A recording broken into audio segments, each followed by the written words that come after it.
Hello YouTube, it's Boards Dude and I'm back with a video review taking a look at Studio Series 86 Grimlock. This is the first leader class figure they have released in the Studio Series 86 line, and what a figure it is to debut that size class. They've definitely went for toon accuracy here with this figure as opposed to the toy accuracy that we received with the Masterpiece Grimlock. And the way you can tell that is just the gold accents on the figure. This is very much G1 animation accurate representation, and when it comes to that gold plastic, I hope they fix that formula because I don't want to see any breakages on my Grimlock 20 years down the line. That'll really upset me. And another thing they have done to give that animation accurate representation is of course the face sculpt, which you can see much better when I bring it in close, because filming Transformers with black plastic, doesn't matter how much light you give it, still comes off dodgy. But here we go, we can see that it's lovely sculpted detail and that blue speckled paint they have used in the visor, and of course they have also used it on the feet there with the red and green paint. The design of Grimlock is represented very well here. He has the Dyno kibble, of course, that you would expect to see, matching the animation look, and his side profile is nice and tight.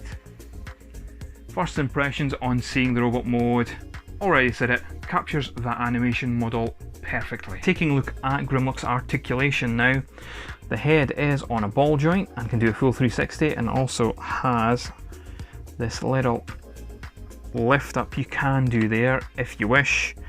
It just gives you an extra bit of motion. The arm is on a ratchet joint, and you can see it's very sturdy. We've got a bicep cut here, and we do get a bend at the elbow, but it's tabbed into place, so we have to be careful when we're using that bend on Grimlock. You can see the little tab there. I'll bring it in a bit closer just to show that tab off. It works really well though. Once you have untabbed it, we do of course get a waist swivel, which can do a full 360. The leg again does a forward and back motion, and if we move the arm out the way, the left and right, we do get a nice high bend at the knee. We do also get an ankle tilt, of course, and partly due to transformation, but also gives you additional posing options, is the way his Dyno chest can transform into different poses. So you're getting a fair bit of articulation here with the Studio Series Grimlock, and it's perfect for that figure photography, of course.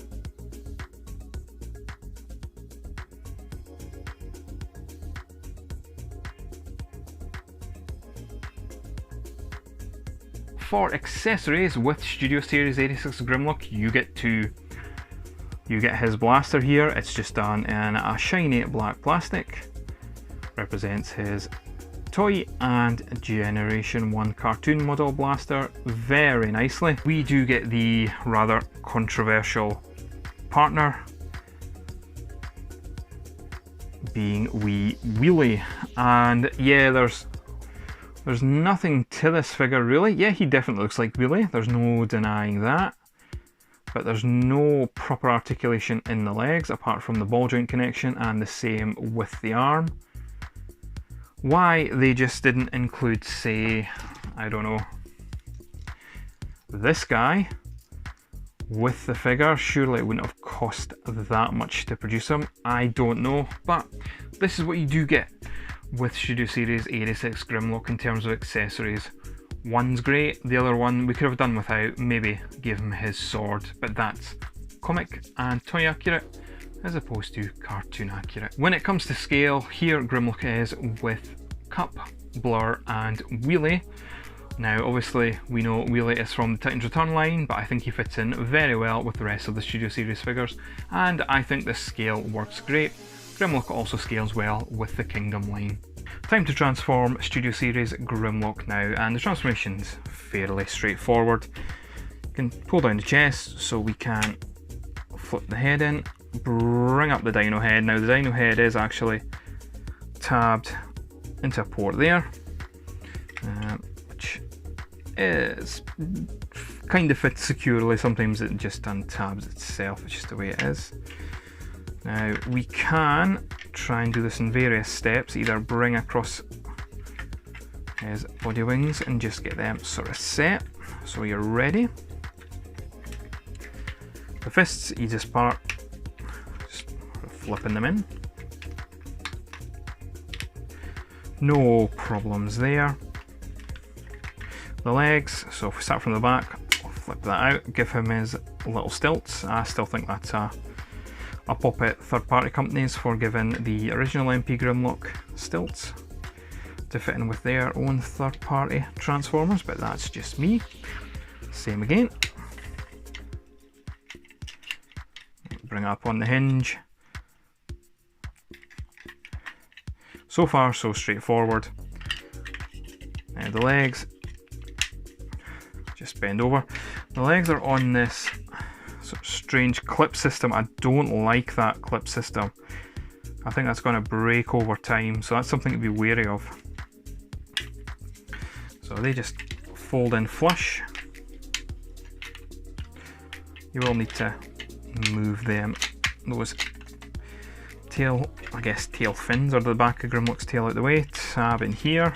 Good chance that'll untab, as it always seems to like doing. Now you'll see I've moved the head out the way there, but that's just because I'm adjusting as I go. Bring that in. Tab that together so the Autobot symbol is reasonably looking together.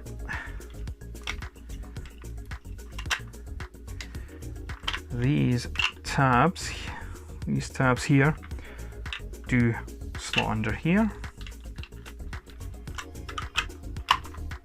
Of course, you've got the wee circular tab at the back there.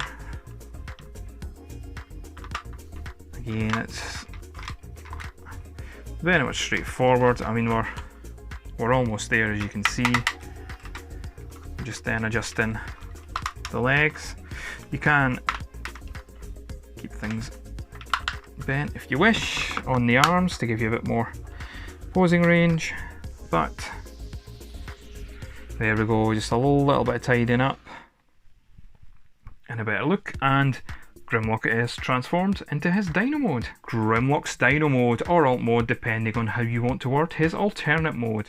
It's brilliant. It's definitely animation accurate because it doesn't have the clear plastic and the gubbins on the neck like it does with the toy version, but we already know that, and it captures the animation model perfectly, something the Studio Series is really good for. Love all the detail on his chest, the detail on the arms, which now are the legs of course, really shine through in the Dyno Mode, and it's a nice clean silhouette at the back, capturing his Dyno tail and all the Dyno gubbins there as well. I suppose they're meant to be like sort of rocket launchers, I guess, but we all know that he really just uses rockets in his feet. Now, of course, if you have the wheelie with this figure, if you haven't chucked him in the bin, then you can get him to sit on Grimlock's neck by using these little ports here, and there's a little post in his knee. Now, it's one of these things I find incredibly fiddly and just a pain in the backside, so you'll sit something like that, but we all know that we don't really need wheelie sitting on Grimlock, getting on his nerves. We just need Grimlock looking glorious on his own. And for size comparison, in his alt mode, you can see it doesn't scale as well as maybe it would with Grimlock in his robot mode, but that's fine by me. It's definitely not a deal breaker in any way, and I think it still looks fantastic. Do I recommend Studio Series 86 Grimlock? Absolutely, I recommend this figure. Captures the animation model very well. The head sculpt is nigh on perfect with that blue speckled paint, and the visor is just spot on. The other thing that really sticks out in the robot mode for this figure is that clear plastic on the chest. That's not really seen in the animation model, I feel. The transformation to Dyno Mode is absolutely fun, is the best word to describe it. It's just fun, and a simplified version of the MP transformation, I feel. And the Dyno Mode itself is perfect. It is the animation model from the screen coming to life in your hands. Even if you have the Masterpiece version of Grimlock, I would still recommend getting this figure because he'll scale well with your Fall of Cybertron, your War for Cybertron, and your Kingdom figures, and also the Studio Series line, of course. Plus, he's a bit more bulkier looking than the thinner looking Masterpiece version. So to recommend from me.